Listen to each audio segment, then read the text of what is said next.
welcome to Fans Without Borders. I'm Brent. And I'm Ray. Ray, how you been doing over the last week since we last talked? It's been a few days. Fine. It's what is it? Labor Day weekend. I'm not going anywhere. Would you anyway? Well, a lot of people are. That's the thing. That's the great. Like especially up here, everyone loves going up north. I don't go up north. I don't have anyone to necessarily.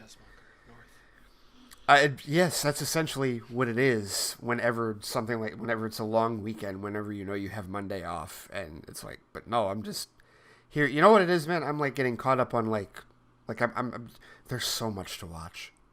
There is so much to watch right now. Like I was in the middle of I had to do some recording yesterday, so that interrupted what I was watching. But I got Lower Decks new episode was out on Thursday. Supposed to be really good.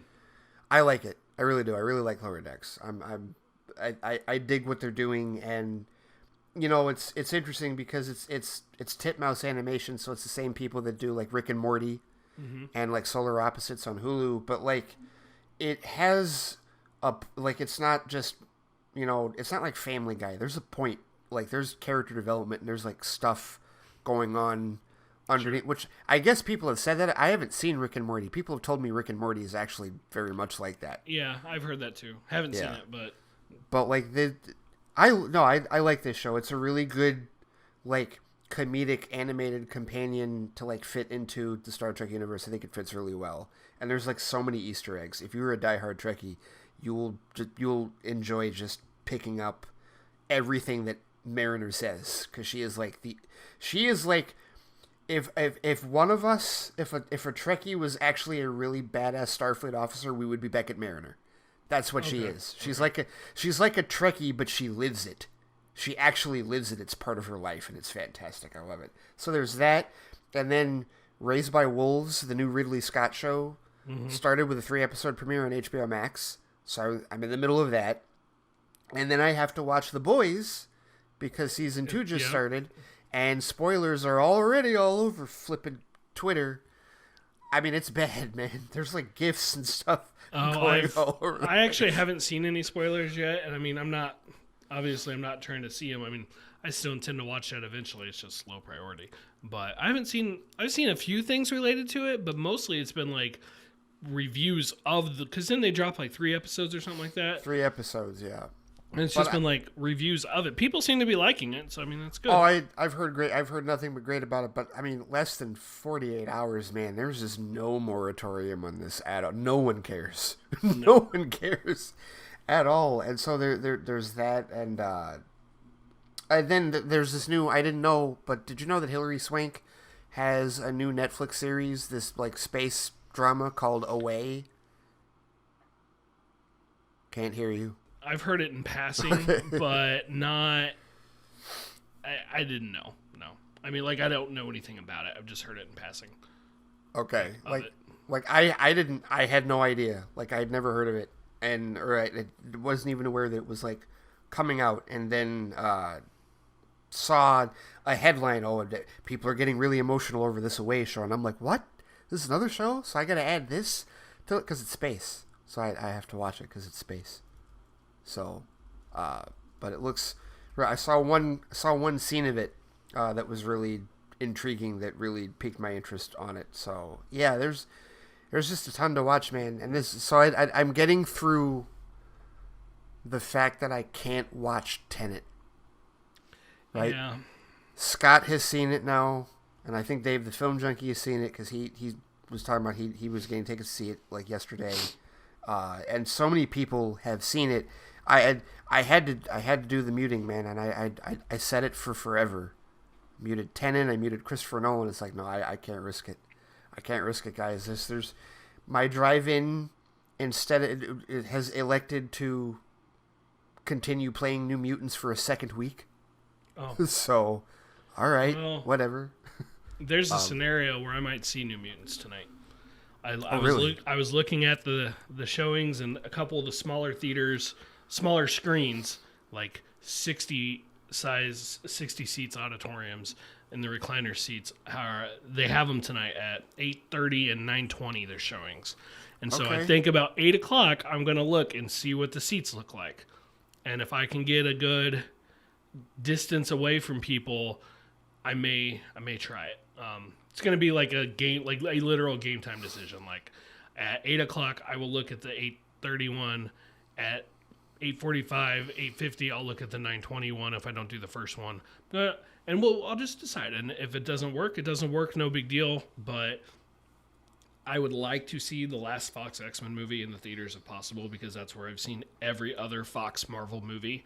And, I've heard pretty decent things about it. I've seen some negative reviews from people I don't know, but people I actually talked to about this stuff have spoken, basically putting it in the middle of the road of the Fox movies and saying more enjoyable than not. I'm like, okay, I would like to see that. So there's a scenario where I might, but one thing reading recommendation I wanted to make of you before we get started. Part of it's already on DC Universe. Deceased by Tom Taylor. I read the first 2 issues of it on DC Universe, and then I was like, okay, I definitely am going to want to read this faster than what's available on DC Universe.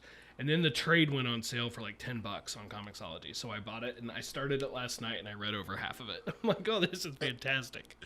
Did he post, is this the same series? He posted some artwork like yesterday or day before, in the middle of all the other stuff that was going on, that it was a cover that was like the Shazam. It was Mary Marvel and the Shazam thing? No, this was actually an homage to V for Vendetta. Okay, that one I don't know. I didn't see that. Was that something different? I don't know, But Tom Taylor writing the like dystopian DC universe is just like, he just thrives. I mean, he's a great writer, but like, I don't know if you've read Injustice, for one thing. He wrote like Injustice went on for like 4 years, and he wrote 3 of them, like 1, 2, and 4. Okay. Highly recommend Injustice. He's got a great run on Wolverine, but it's when Wolverine was X-23. He's doing Suicide Squad right now, which they just announced cancellation of. I haven't read any of it, but I've heard great things. He's done quite a bit. He had a very short run on Friendly Neighborhood Spider-Man, which was absolutely wonderful. He is a great writer. Deceased has been on like the back of my mind for a long time, and I would finally like, okay, I'm going to get the trade. I'm just going to do it that way because I know I'm going to enjoy it. I don't want to wait for DC Universe, but I don't want to pay the $5 an issue or whatever it was.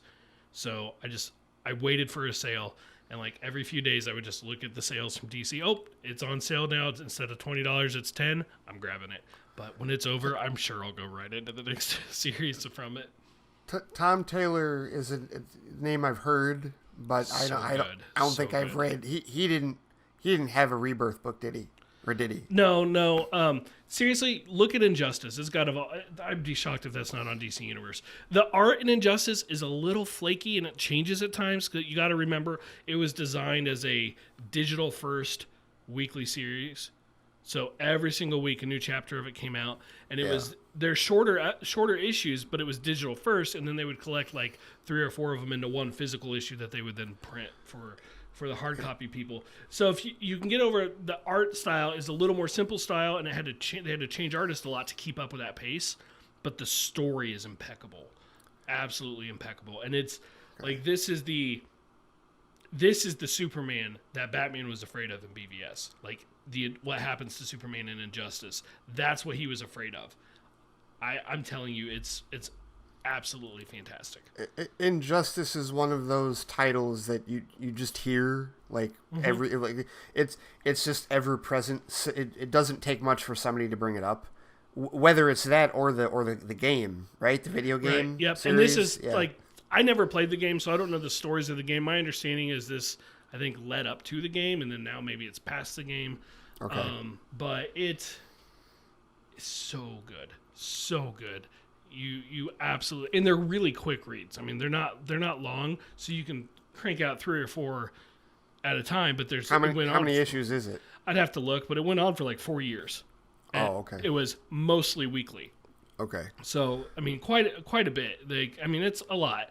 I mean, there were a few times there'd be a few months without it, and the next session would start, but it would not take you long at all to read.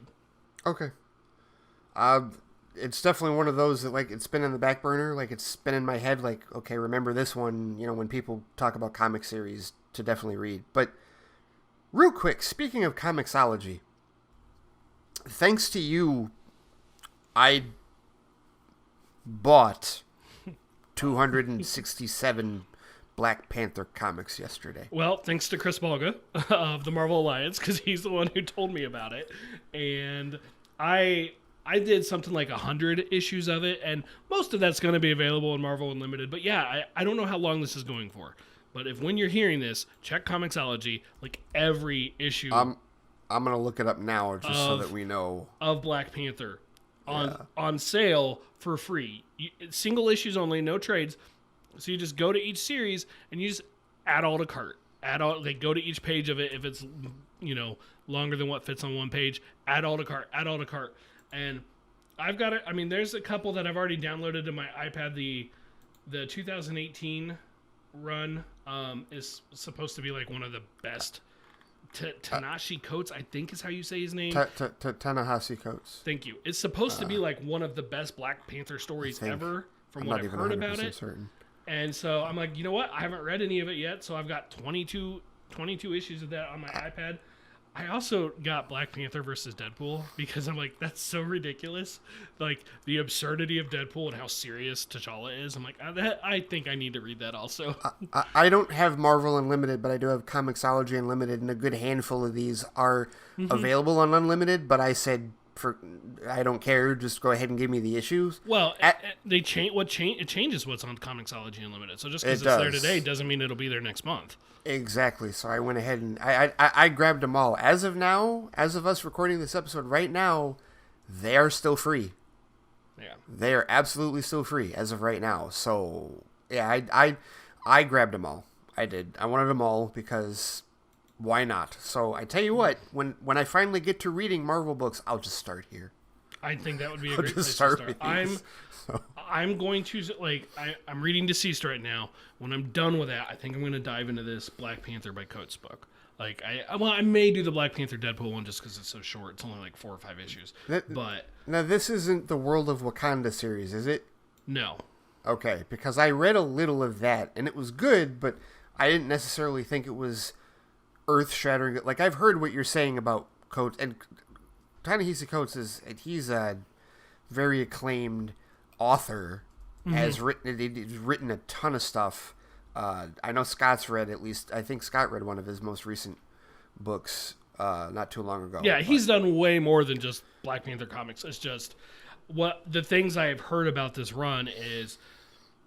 So, like, I've heard that this run might be on par with, like, what's going on right now, like, with Venom or with the Immortal Hulk, which Immortal Hulk I'm reading on Marvel Unlimited, and those are two, like, the best books out there right now. So, like, if this really is that even close to that caliber, then it should be great. And it's been a long time since I read a Black Panther series. The last time I read one was probably Black Panther Man Without Fear, when he was in New York filling in for Daredevil, like in the middle of the Daredevil volumes. Really? Like Daredevil, like I'm going to make the numbers up because I don't remember, but like issue 586 is Daredevil, and issue 587 they changed the name to Black Panther Man Without Fear, and it's him filling in for Daredevil in Hell's Kitchen. And like, I probably haven't read a continuous Black Panther story since then. Yes, he's been in several things, but not like a straight series. So I'm looking forward to it. It should be good. Obviously, I've been thinking a lot about Black Panther lately, and this is that's clearly that's why they're doing it. That's clearly what this is. There's no question. Yeah, same reason ABC played the movie without commercials last week, and I still have not watched the movie yet. I want to, but I'm not ready to yet. I just still not watched it yet, but I am going to partake in some of these, and it sounds like Black Panther is, I think, going to be a playable character in the Avengers game that I've been playing a fair amount lately, so I will definitely check him out there as well. Cool. Well, yeah, so that's a bit of comics talk here for sure. Yeah. But of course, Brent, Squadcast Media, home of this show, also the home of DC Film Squadcast with Tim and Scott, DC Comics Squadcast with Jordan and Chris, and DC TV Squadcast, which, if you haven't seen, we've begun our new era at DC TV Squadcast, Brent, for the rest of this year. I saw the episode dropped. I have not listened to it yet. So as you know, Brent, this is an idea that I've actually wanted to do on that show for the last couple of years. I've brought this up before and said, hey, why don't we do some episodes where we talk about the older DC TV shows? And of course, the biggest roadblock that we run into this is we're not binging all those episodes for all those shows. It's just not going to happen. So what I have done is I am taking that responsibility myself. As far as like watching as many of them as possible, because a lot of these shows are shows that I didn't get into. Either they were before my time, like Wonder Woman or Adventures of Superman, stuff like that, or they were shows I just didn't get into, like Smallville or anything, or Batman Beyond. Sure. Shows that people have told me for years, Ray, you need to watch that show. So I'm using this as an opportunity for me to, one, really watch that show, and two, to focus on some DC TV for the rest of the year, because everybody else, like the shows aren't coming back. Although Batwoman is filming. I don't know if you saw that. Their Twitter account did post. Javicia Leslie and Nicole Kang and Cameron Johnson all posted videos. They are in production. Batwoman did start production this week. Isn't Flash in production too? I don't know. Probably. If Batwoman's back, I thought they were pretty much all coming back in August. If Batwoman is back, I gotta believe the others. Maybe not Supergirl, because I don't think she's had the baby yet. But by now, she's got to be beyond being able to do that. Has she not had? I'm now forgetting. I don't know. It seemed like she. I thought I saw a picture of her. It seemed like she was. I don't know. I'd have to look that up. But at any rate, yeah, that one might be the odd one out because of Melissa Benoist, not because of COVID. But no, if Batwoman is back, I gotta believe the others, at least the Vancouver shows, have got to be either close to going back, if not already back. So Flash, and what else? I mean, Legends is a Vancouver show, but they're a mid-season replacement. They wouldn't be back. Yeah, but last year all of Legends was filmed before Corona stuff ever happened. So like they were filming it. I mean, they were basically filming it when the other shows were filming also, because one, they were up there for Crisis, and two, that's just when they did it, and they had the entire series in the can before it even started. So you're saying and quite honest, I have to go back and look at what the CW's 2021 schedule is, since they won't have their normal 3 months at the end of this year, right? They won't start in October, so everything is starting in January. Anyway, they're all in production, which means we don't have any new stuff to really talk about. So it's a good time to reflect on the history of DC TV. And I started it off with one of my favorites, and arguably one of the most popular, not arguably one of the most popular, arguably the most popular, Batman 66. And as a bonus, and this allows me a great segue to talk about Patreon, because as a bonus episode for our patrons, I also reviewed the Green Hornet. Oh. Which is available on... Because the thing is like, I bought Batman 66 on sale on iTunes, and didn't plan on watching all 120 episodes, but totally did for the first time as an adult. But before all of that, I've watched all 26 episodes of the Green Hornets multiple times. So I was like, you know what? Let's just do a Dozierverse weekend. Yeah, because they crossed over, right? Absolutely. No, it's a universe. Yeah. I saw somebody arguing a couple of days ago that it wasn't a universe. No, it is. It has a name. Dozierverse. I didn't invent that. The fans came up with that name. There's a wiki called the Dozierverse. It's named for William Dozier, the executive producer of Batman 66 and the Green Hornet, because they were both ABC shows. The Green Hornet kind of spun off of Batman 66. Because they had more than one appearance in that show, and then Batman also kind of popped up sort of weirdly in a meta way on the Green Hornet as well. But there is that big crossover that they had in the second season where like the Green Hornet and Kato were in Gotham. Yeah. And it was really awesome. But yeah, so I just went full Dozierverse for the first of my retro episodes of DC TV Squadcast. Hopefully, over the course of the rest of the year, some of you guys can join in for some of the shows that I'm going to be talking about. And basically what it's going to be, Brent, is, I will do as much of the legwork as I can. You guys should join in if it's one of your favorites. One that you already have, like, prior knowledge of, whatever, because I know Scott. I already talked to him. He said he was in for like any of the DC animation stuff. I know he's probably going to went in for when I talk about Batman the animated series. Sure. Because I have to talk about that, and animation is included. I'm not excluding animation in this. We're going DCAU with the shows and all this, so it's going to be a lot of fun. I had fun recording the 66 episode and the Green Hornet review, and so like that's what DC TV is doing now. And then, of course, like I said, there is the Patreon bonus episode, and there is all of our Patreon content for all of our supporters on Patreon. Constantine dropped that review. I don't know if you got a chance to listen to that. That dropped. No, I saw it pop up in my feed, but I haven't listened to it. Okay, so that is there. Rocketeer will probably be soon, like within the next week or so, I would venture to guess. I know that we're trying to schedule Sin City. Yep. Our next one. That's going to be our next one. For that, because we're still in our sweet spot for movie Squadcast reviews has just started. We're really only 2 movies in, and there's like there's Sin City, and then we're hoping, fingers crossed, we can get everybody back again for Batman Returns. Yep, I was asking this morning when do I need to get that rewatched by? Because man, I don't remember the last time I saw that movie, so it's. I remember it, but it's like I need to see it. Like there's some movies where I could just have a discussion about right now and be fine. That's not one of them. I honestly do need to see it again. So yeah, I can't wait for that one. I hope we do get all 6 of us back for that one. That'll be a great discussion. It'll be very different than our discussion for 66, but it'll or not 66 for 89. But it'll be a great discussion. But there's that, and then right after that. Batman Begins. Yes, it does. The Holy Grail. The Holy Grail. For me, man, as far as Batman movies, I know it's your favorite Batman movie. As far as Batman solo movies, that's the Holy Grail for me right now. Sure. Now that might change in a year. I don't know. Which now it occurs to me we probably should talk about that as well at some point, just briefly. For a second. I got you. I'll add it. We'll throw that in.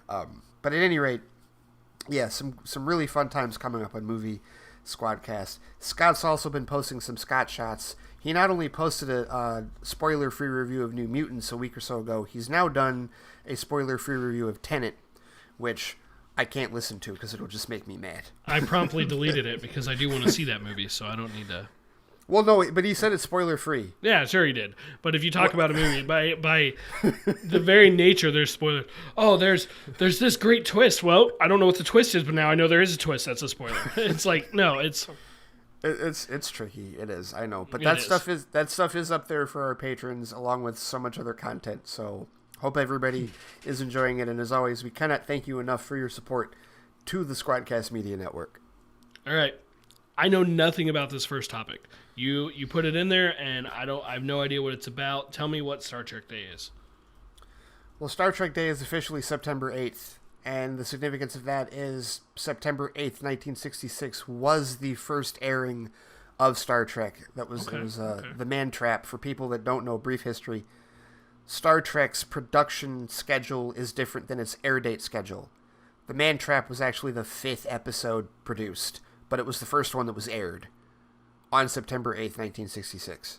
And so that has been Star Trek Day officially for a while. And now they've decided to make it an actual event with, as they put it, completely free panels. And this is 3 hours worth of panels with every cast. And when I say every cast, I mean they're getting everybody from as many of the... I think the only show I may not have seen, and I can't remember if there's an original series panel or not, but there's a TNG panel, there's a DS9 panel, there's a Voyager panel, I think there's an Enterprise panel, there's a Discovery panel. And, like, it's principal, like, cast members, like, from each of these shows. I don't think it's everybody, but it's, like, principal cast members from each of these shows, co-hosted by Will Wheaton. And I'm sorry, I cannot remember the other co-host of Star Trek Day. But this is all happening on September 8th. So the day after you're hearing the show, listeners. Micah Burton? Yes, thank you. Micah Burton, thank you. Appreciate that. No, this is the fandom effect, Brent. This is the fandom effect. When you look at the marketing, yes, exactly. When you look at the marketing for this, the way that they put this out, they emphasized it's completely free, which was totally what fandom was emphasizing in their marketing for this. So this is the fandom effect, man. CBS All Access already picking up on this. It's great. I mean, it's what we wanted. That's awesome.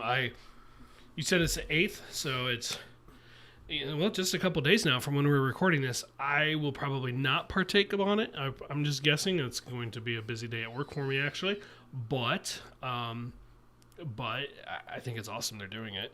I would fully expect to hear that you watched pretty much all of it. So maybe you can report back next week and let us know if some interesting gems or nuggets come out of it, or cool news, things like that. Yeah, that's a good question. I don't know if there is going to be any new news for it, or if it's just going to be an anniversary thing. You know, and it is a bittersweet thing for Trekkies like me, because this year's the 54th anniversary of the franchise, and they just didn't do anything like this 4 years ago for the 50th, and it's really unfortunate because the 50th was not handled the way that any of us wanted it to be handled necessarily, and that was also the same year that Beyond came out. But you really do get the sense that, and I'm saying this for a reason, for like Trekkies that watch this, you really do get the sense that CBS is really like taking this franchise and this IP very seriously. Mm-hmm. And so far they're doing a fantastic job. They're doing a bang up job with how they're treating this, not just with the shows, but just in terms of the property itself, the franchise itself. Really enjoy what they're doing so far, and this is, I feel like, the next step of it. So we'll see. I mean, we know about Strange New Worlds. We'll see if there's anything coming out with that. We still are, I think, waiting to hear some more details about Section 31, the Michelle Yeoh spinoff series, and some other projects that we'd heard coming down the pipe for them. So I don't know. Maybe we will get some new info. Not sure, but it should be fun. It should be a lot of fun. Can't wait. It's going to be awesome. Very cool. I want to touch on Mulan real briefly. Not a lot to say. I gave my wife the ultimate final go-ahead on, are we going to spend $30 and watch the movie, or are we just going to wait for December? Your call. She wanted to go ahead and do it, and she flat out told me, part of it because she wanted to see the movie, part of it because she wants to support the model, because she's hoping other movies will do this too. So, the big thing that was notable to me is they made it available through in-app purchases through Apple's payment system, which historically typically means 30% of that $30 would have gone to Apple. And typically these kind of companies have deals for more like 15%, maybe even a little less. Who knows what they individually worked out. But I just thought it was noticeable that, like, they were willing to give up a little bit of that 30, well, maybe not 30%, but they're willing to give a cut to Apple so that they could have the ease of actually people being able to purchase it. Just trying to really promote it and make it so you didn't have to go to the website. You could do it straight from your phone. I did. I just pulled it up on my phone, hit the Premier Access button, paid for it, and then, well, we wanted to watch it Friday night. It ended up not happening until Saturday night, until last night. As the time of this recording, we ended up watching the movie, and overall, I liked it. If you're not like dying to see the movie, I think you're good to see it. Wait for December. Overall, I enjoyed it. A few things I would maybe, a few negatives I would give about it, some positives I would give about it, but I do think it's worth watching one way or the other. So Ray, you were telling me you're probably going to just wait till it comes out if you see it. Totally understandable, and I think that's totally fine. I mean, it's not, but as far as like the whole Premier Access experience, once you bought it, it was just like everything else in Disney Plus. Like, it just had a play button next to it, ready to go. And so I am still hoping that if the theaters are not truly viable, and I think it's still too early to say if they are viable for like New Mutants and Tenet seem to be doing okay, but it's still questionable. Are they really viable right now? Like Tenet, I saw, is about to cross 100 million worldwide. It's nothing to sneeze at right now. So maybe that is worth it to them to release that way. But we'll see. Either way, if they do this with Black Widow, I will be all over it. The process was super easy. Hopefully they, one way or the other, we do get to see that movie come November. Yeah, it's tough to say because, I know a lot of people are excited about what Tenet is doing as far as like what it means for theatrical release, and the fact that New Mutants is out there as well. Yeah, it does signify that there is still life in the theatrical model. But I mean, you have a lot of people, and I talked to plenty of people this past week that are still iffy about going to the theater, and you can't blame them. You know, assuming that they live in an area that even has a theater open. Yeah. You know, like mine, Michigan. We just on Wednesday we're going to reopen gyms and rec centers, but movie theaters are still closed. Like, there are no movie theaters in the state of Michigan that are still going to be open. I do not have the ability to go to the theater to see Tenet or New Mutants. If I want to see anything, I have to hope that my drive-in has it. My drive-in has elected to play New Mutants for a second week. So, all right, fine, whatever. But, yeah, it's still too early to tell. It really is. And I know that there are plenty of people out there that are just, you know, any money that Tenet or New Mutants makes are just like, oh, it's a victory. Oh my goodness, this is amazing. Movie theaters are coming back. Well, not everyone's in that position, guys. Not everyone is in the same mindset where, like, hey, this means I can go back to the theater. Because there's a lot to consider. There's still a lot to consider right now. We still don't have the safety and the security that we would want to have for a lot of us to go back to the theater. So, quite honestly, I'm with you. I am hoping that Mulan on some level does succeed so that this model becomes a more viable option for theaters to pursue. And I kind of do hope it's what Disney adapts and adopts for Black Widow. I do want that to be the case because I don't know that I necessarily want to risk that in November. Sure. And, you know, totally get it. And I feel like it's going to be on a studio by studio basis. We know what Universal is going to do. We see what Disney is inkling to do and what they may potentially do. And I think Warner Brothers is probably going to be the stubborn one that's just going to, like, theater or bust. So, which I have my thoughts on that, and I know people would disagree with me, but I saw a funny tweet going around of Warner Brothers, COVID, not a big deal. Go ahead and go to the movies. Go see Tenet right now. Obviously, they've never said it's not a big deal, but it was a paraphrase thing that's making fun of them thing. Forget about COVID. Go see Tenet in theaters. Well, at the same time, we're shutting down a major movie that we're making because our lead has COVID-19 right now. And I'm like, oh, the timing of that is so...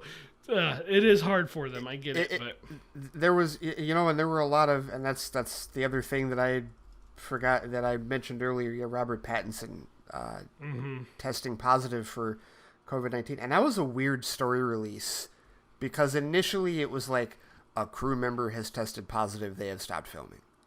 And then hours later, it's Robert Pattinson. Oh, that's different. Like that, you can't just leave that out. So I missed that first report. I never heard the crew member part. When I first heard about it, it was Robert Pattinson has it. The part that I've seen change that's been conflicting is whether or not filming stopped, because I've seen some reports that said all production has stopped. I've seen other reports that they're just doing things that they can do without his physical presence. Yes. And mixed messages there. I don't know what the current status is because I have seen both all weekend long. It's just like outlet number 1, filming is done. Outlet number 2, filming is going just without him. And it's like, I don't know which of you to believe right now. Well, and not only that, it's mixed messages from different sources. It's like, okay, Hollywood Reporter is saying this, but Deadline is saying this, and Variety is saying something totally different. And it's like, all of you get on the same page. Right. Seriously. You know, like, why... You shouldn't be doing this. You're not the Wrap. This isn't a scooper deal. Like, you guys should have sources. Figure this out, please. Mm-hmm. I know you're human, but come on now. But no, it is really, that is kind of a tricky situation. It's one of the numerous tricky situations that Warner Brothers as a studio finds itself in right now. Really? Yeah. Well, just the idea of, you know, because they definitely do seem to be the studio that is the most stubborn with respect to the theatrical stuff. Like, okay, we don't want to give up on this. We want Tenet in theaters. We want Wonder Woman 1984 in theaters. Just be safe, essentially, right? Yeah. And then, yeah, you're right. They're shutting down the Batman for a COVID-19 for Robert Pattinson having it. And, you know, one of the reports I read was that he's quarantined and so have others that came in contact with him have quarantined, and that's 14 days. So you would think probably that would include Matt Reeves. You know, the director and the star of the film probably interact on a regular basis.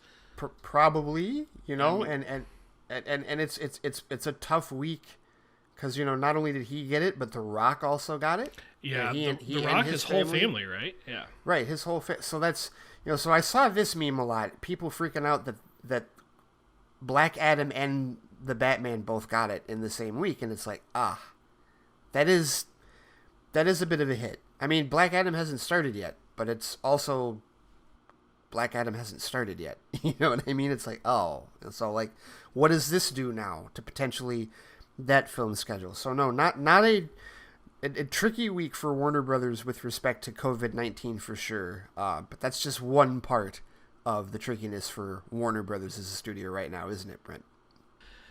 Yeah.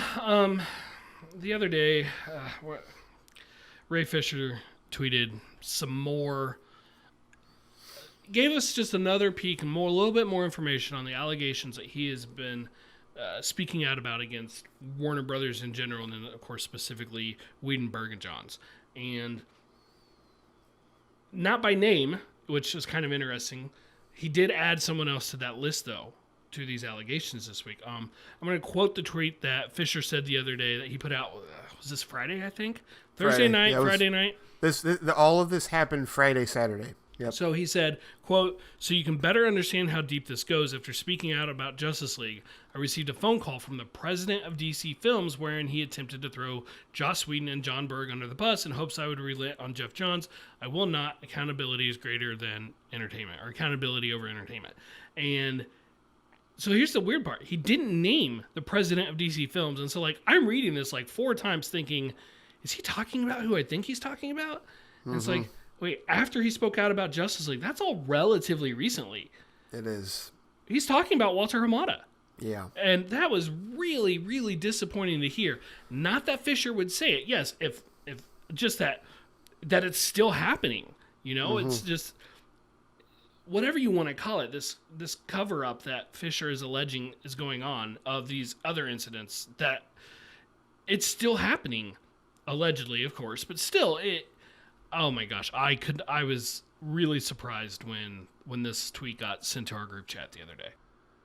Yeah, I saw it, and you know, it confused me at first because originally I was thinking it was Sujihara. I thought he meant I was going back to 2017 and thought it was that, but it was pointed out by, I think, Krypton Cage and a couple of other people. It's like, no, look at his wording. He's talking about after he spoke out on it, and he of course did not speak out on it in 2017. He was still under, you know, the corporate. Well, when did Hamada take over as president of DC Films? That was January 2018. Okay, so pre-Aquaman, right?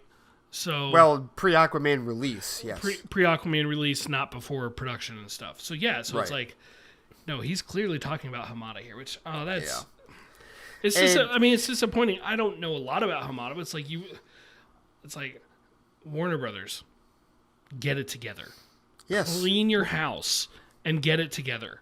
Warner Brothers in particular, because I'm still seeing, and unfortunately, that's where a lot of this confusion continues. I'm still seeing people say Warner Media, and it's like, no, we really need to educate ourselves on the difference of these divisions. I know we just talked about how they knocked down all the walls and Sarnoff is in charge of everything, but Warner Media is still the parent company. The divisions still exist. HBO Max and Warner Max are not the same as Warner Brothers. None of those are the same as DC Comics. This is a different deal. And I guess the biggest thing that disappointed me about this was Hamada, and it was that Multiverse 101 panel at Fandom. I'm like, oh, well, that really didn't mean a whole lot, did it? It really felt like everybody was on the same page, and now it turns out, well, Jim Lee is still on a different chapter than at least Walter Hamada is. I don't know about Greg Berlanti. I can't speak for him, because he has kept his nose out of all this stuff. People have tried Thank God. Well, people have tried to say, I've seen people suggest, well, isn't he good friends with Jeff Johns? Listen, I don't know. I know they're working together on Stargirl, whatever. Berlanti is not involved in this stuff. The only type of this stuff that I can remember off the top of my head, and I'm sure Travis or someone will correct me, is that has ever even approached Berlanti's side of things was Andrew Kreisberg, former producer on Flash and Supergirl, who had serious allegations of sexual harassment, if not worse. Yes. I don't remember specifically against him, and they removed him. He's gone. Yep. They did the right thing. He's gone. Some people will tell you, especially in Flash's case, that the show suffered for it. That the show has progressively gotten worse season to season. Again, I know Travis of DC Alliance will tell you that. He thinks every single season has been a little bit worse than the one before it. But he'll also tell you, even if Andrew Kreisberg's the reason for that, it was the right call. It is the right call. Yes. And Absolutely. so, like, that's the only thing I could remember related to Berlanti specifically. Like, his name I haven't seen anyone talking about him, not even saying, is he friends with Jeff Johns or whatever. So obviously he works with Jeff Johns because he's a producer on every single... I don't think DC has a television show right now that he's not a producer on. Berlanti, I think producer is a weird, ambiguous title because... But he is a part of every single show. Right, and the producer title, like, that can mean a number of things. Sure. So Berlanti is more involved in other processes than he is in others. Like, yes. In some than he is in others, right? Yes. So it just depends on what his role is, and that can be defined no matter what. But no, you're right. I think just about all. The only one I can think of he might not have his name on is Black Lightning. No, it's. And I think he does there too. He is now part I feel of Black like Lightning? I have to verify that, but.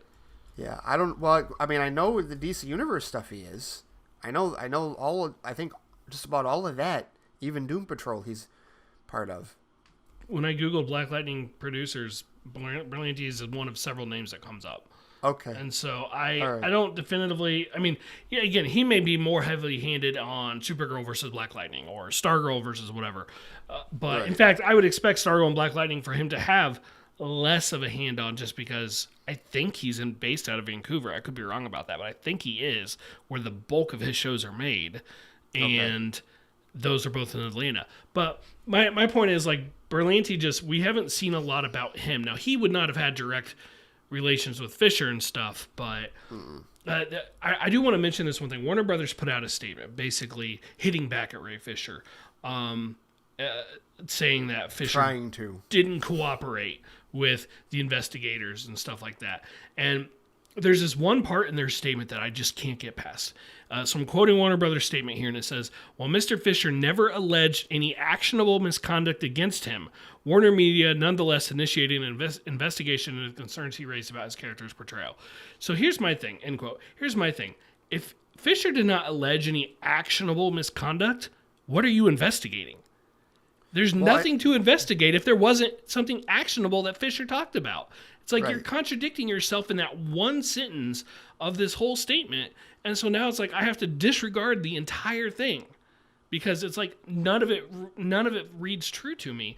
And that is just this glaring I assume screw up, but I don't know. Maybe not. Maybe they're just trying to be intentionally vague.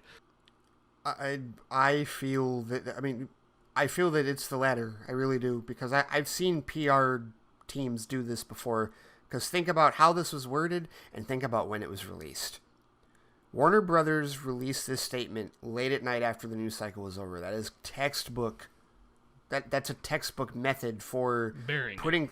Exactly. And so, I really have a tough time with any corporate entity that uses the word uncooperative to describe someone that is bringing forth an allegation. Especially, and I'm sorry if people have a problem with me bringing this up, I'm going to because it's part of this, especially when you use it to describe a black man. Mm-hmm. The word uncooperative has been used to describe a lot of black men that have been wronged or come forth with allegations about something. And it's kind of a code word at this point in time for corporate purposes. And I don't like seeing that word used with respect to that. And when you release this thing late at night, after the news cycles are over, so that the trades have to, like, this was a scramble. This was a Boris Kitt post. It wasn't even like a full-on article. Like, this wasn't in the normal news cycle. You did that on purpose because you were thinking, at least this is my own assumption. This is my own speculation. Warner Brothers was thinking that they put this out and it squelches this, nothing happens, right? It's like, okay, this is it's he said, she said. It's almost like the next evolution of John Berg's. He was upset because he didn't want to say booyah. Mm-hmm. It's like the next step of that. And it's like, okay, well, we say that somebody actually thought, we put this out, it's over. Let's move on. And none of us necessarily thought that was going to be the case, and most certainly was not the case at all. Right. I've seen some criticisms of Ray Fisher that he needs to, quote unquote, put up or shut up and actually say what it is he's alleging, like full on. Because if you really think about it, he has not specific, other than the comment about John threatening his career, but this started before that. He has not said Whedon did this. Whedon did like direct, specific examples, and some people are getting frustrated with that, and I get it. But it's like, I feel like we need to remind you, it's a process. It's a wedge. You put in a little bit first, and then you have to expand it out and broaden the scope of it. And so, yes, I agree. He needs to say this stuff, but what I would add to that is he needs to do it at the right time for what he's trying to accomplish, which he's trying to actually enact actual change against old Hollywood, basically, by doing this. And I think as someone on the outside, as outside observers like we are, it's hard because it's like we want to know more of the story. Some people want it from the entertainment side. Some people want it because they're just entertained by the drama. Some people want it to be informative. We want to know more of the story, regardless of our reasons. We want to know. Yeah, of course. If I could find out exactly everything Fisher is going to be bringing out in this today, of course I would do it. But if he just puts it all out there right now, that's probably not the way that's going to enact long-lasting change. He's got to go slow. He's got to be meticulous with his planning. It appears that's what he's doing. So, while I totally understand why people are already tired of this, I do think, one, it's a patience thing. Everybody has to be patient and let this play out. Nobody wants the information out there faster than Ray Fisher does. I guarantee you that. And two, we need to remember that if we want... I don't think anybody agrees that the way what he is alleging or what people have talked about the reports, if you agree that that's the way people should be behaving in the workplace, well, then you're part of the problem. So if we want to see the real change happen, we probably need to give it its time. And I've got questions too, like, at some point is AT&T as the parent company going to step in? And, it's like the parent takes their two kids who are fighting and sits them in a room and says, we're going to hash this out and figure out what the heck's going on. Because at some point, you would think they would want to, because there's a pretty big name, high-profile project featuring Ray Fisher coming out on HBO Max next year. And they're not going to want the entire news cycle to be about this. And as of today, like if it was coming out today, this is what people would be being asked in like press junkets and stuff like that. Mm-hmm. It's going to take time. It's going to take time. Everyone needs to just be a little patient, and I get it. If you're tired of the story, fine, then mute the name Ray Fisher. But I think everyone needs to realize, like, it's not like we're a few days away from this being concluded. We are probably months away at the absolute earliest from any kind of conclusion related to this, and I'd really bet even longer. I honestly would disagree with that last part. You think it's faster? The reason is because, and I feel that we would be remiss if we didn't bring up Fisher's response tweet from yesterday. Okay. We have to bring that up, which I don't know if you read that. Mm-hmm. But the quoting him, "Thank you all for the support and for seeing through WB Pictures' desperate and scattershot attempt to discredit me to continue protecting those in power. I met with the investigator via Zoom on August 26th. Below is an email I sent to my team and SAG-AFTRA immediately after. It's also worth noting that I made it clear to the world on August 21st that I would be vetting the investigator to ensure a fair and protected process for all witnesses.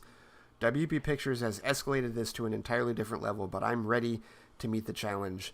A greater than E, which is the shorter version of accountability greater than entertainment." So this is important, Brent, because one, he's pointing the finger squarely at Warner Brothers Pictures again. He's not saying Warner Media. And his email that he sent to the crew, which indicates, hey, crew just got off the line with the investigator, had to end the interview early before going into detail with him. He's definitely been put on the case by Warner Brothers Pictures, not Warner Media. His findings will go directly and solely to Warner Brothers Pictures Legal. He also had another person on the line as a witness, which we weren't made aware of. I told him I needed to have a rep on the line as security for myself. He tried to keep me on the line, but I told him I would need to consult my team before proceeding. Can we all jump on a call to discuss soon? Best, Ray. So what that sounds to me like Warner Brothers is still trying to game the situation. Which is why I think it's going to take a long time. Like, I don't expect this to be over by Christmas. But here's the problem with that, though. He's now implicated. Not only has this come out in the open, he's also now implicated SAG-AFTRA. He's implicated. He's brought in the Screen Actors Guild, the union, right? He's sent this to them. So now they're involved, and not only that, you mentioned that he's going to be a part of Zack Snyder's Justice League that comes out next year. Well, even bigger than that, he's apparently still in negotiations to potentially be in the Flash movie. And what's happening this week? DC Fandom Part 2? Exactly. Does AT&T and Warner Media want all of this in the ether when that's happening? Now, granted, it's all pre-recorded on-demand stuff. I don't think any of it is live, but still. And technically, it might not even be movie-related this weekend. It might not be, but still, this complicates things. Mm-hmm. So I honestly do think that on some level, this is now accelerated. I don't know how much it's accelerated, but it's escalated. You can't, it's clearly escalated. He pointed the finger at Hamada, allegedly, and Warner Brothers came back with their late night PR saying he was uncooperative with the investigator. And he basically came out the next day and said, I wasn't uncooperative. This is your investigator, not Warner Media's. You're trying to game the system and make me look like I'm not doing what I said I was going to do. This and now he's implicated. Now he's pointed at SAG-AFTRA, and bringing the union into it. Like this has escalated really far, and I feel like sooner than later, Jason Kilar, CEO of Warner Media, is gonna have to do something. You said you were talking about dealing with your two kids, bringing them in and hashing things out. I do think a decent part of why Fisher is even acting like this is because on some level I think he has Warner Media support and doesn't necessarily have Warner Brothers support. I really do feel that way. Because remember, Warner Max is the one doing Zack Snyder's Justice League, not Warner Brothers. And on top of that, like the parent company, why has Kilar not said anything? Why has Sarnoff not necessarily said anything? I think there's we can't say that they're part of the Warner Brothers statement because he's not pointing the finger at them. He's not pointing the finger at Warner Media or AT&T. He's pointing the finger at Warner Brothers, the studio, and they're the ones that are reacting to this. And it's all the people that a bunch of them just got let go, and more are probably going to let go. And not just because of this, but also because of that old Hollywood mentality, the stubbornness that I was just talking about with respect to they don't want to embrace digital. And I've brought this up before. And the idea that they're probably the most stubborn studio with respect to the digital transition in general, which we know Kilar wants the digital transition. That's the direction he's pushing Warner Media in. Same direction that all these other companies are going in. So I feel like the impasse is coming, and this is escalating that impasse even further because now you've got guys that are allegedly trying to cover up their sins of the past with Justice League. So I really do believe that at some point Kilar is going to step in, and I don't know that it's going to be sitting down and getting the kids to play nice. I wonder if it's going to be bringing the hammer down and on Warner Brothers and saying, okay, you can't get your house in order. I'm going to clean it further for you because I already started doing it. I'm going to do it further. Another brief thing to mention about this, Brent, is that DC hired a new CEO, the guy from Activision. And one of the things that we heard was this was to free up responsibilities for Jim Lee so that he could do more overarching things with Warner Media. Pure speculation on my part. It would not surprise me one bit if I'll go ahead and say within the next 6 months, Jim Lee is the one that's in charge of DC Films. Well, if you're right, you'll have your receipt right here, and you're Wouldn't surprise me. I mean, I follow your logic. I definitely I follow your logic. So, but no, that's why I think this potentially could resolve itself or be resolved in some form sooner. Now, as far as the bigger overarching stuff with Old Hollywood, no, you're absolutely right. That is the long game because that's bigger than Warner Brothers. That's the industry itself, and this kind of thing. I mean, there are so many Ray Fishers that don't have the platform that he has right now to make this public, that this happens to. So no, and there's way more resistance down the pipe from executives and studio heads with that across the board. So this is just a potential catalyst for a bigger change industry wide. Sure. So that's not going to that certainly is not going to get resolved anytime soon. But this particular issue, I feel like AT&T is probably going to get pushed into a corner where they have to resolve it pretty quickly, because otherwise it's going to screw with all the rest of their plans, and they don't want that.